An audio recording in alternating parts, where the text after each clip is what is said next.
Sufyan ibn Sulaym radiallahu ta'ala anhu narrates that ma salla ahad, no one enters into his salah. This is just you praying in your room, thinking that no one's around you, thinking that you're all alone. إِلَّا صَلَّى وَرَاءَهُ مِنَ الْمَلَائِكَةِ أَمْثَالُ الْجِبَالِ. Except that there are angels the size of mountains that are praying there with you. You think you're in your room all by yourself. You got angels, creatures the size of mountains that are there praying with you, that are there glorifying Allah subhanahu wa ta'ala with you. What about an angel that has a bigger task than an angel that belongs to a more elite group of angels? How about Hamalat al-Arsh, the bearers of the throne? Right? We mentioned them in our supplications. Allahumma inni asbahtu ushhiduk wa ushhidu hamalata arshik. We call them to bear witness at times. Allah praises this group of angels. What do they look like? The Prophet sallallahu alaihi wasallam, he says, I've been given permission to tell you about just one of those angels. One of the angels who bears the throne of Allah subhanahu wa ta'ala. He said, إِنَّمَا بَيْنَ شَحْنَةِ أُذُنِهِ إِلَىٰ عَاتِقِهِ مَسِيرَةُ 700 عَامٍ. Said the distance between his earlobe and his shoulder is a journey of 700 years.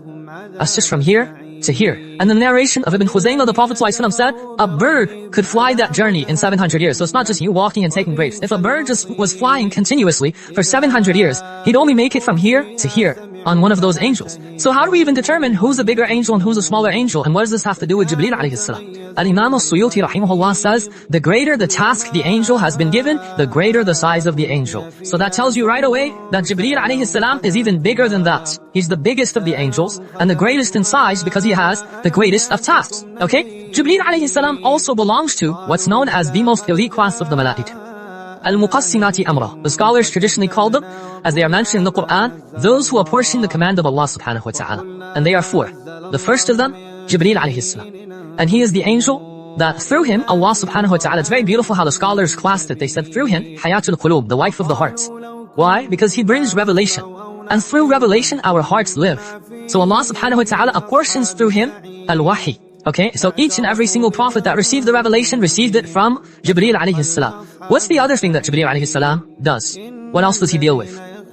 Every nation that rejects the revelation is also dealt with Jibreel alayhi salam. So anytime you read about a nation, and of course Allah subhanahu wa ta'ala tells us in the Quran, أَهْلَكْنَاهُمْ لَمَّا ظَلَمُوا, that we destroy them when they oppressed, when they transgressed. Ibn al-Qayyim rahimahullah says, Allah never sent Jibreel to destroy a nation simply because they disbelieve.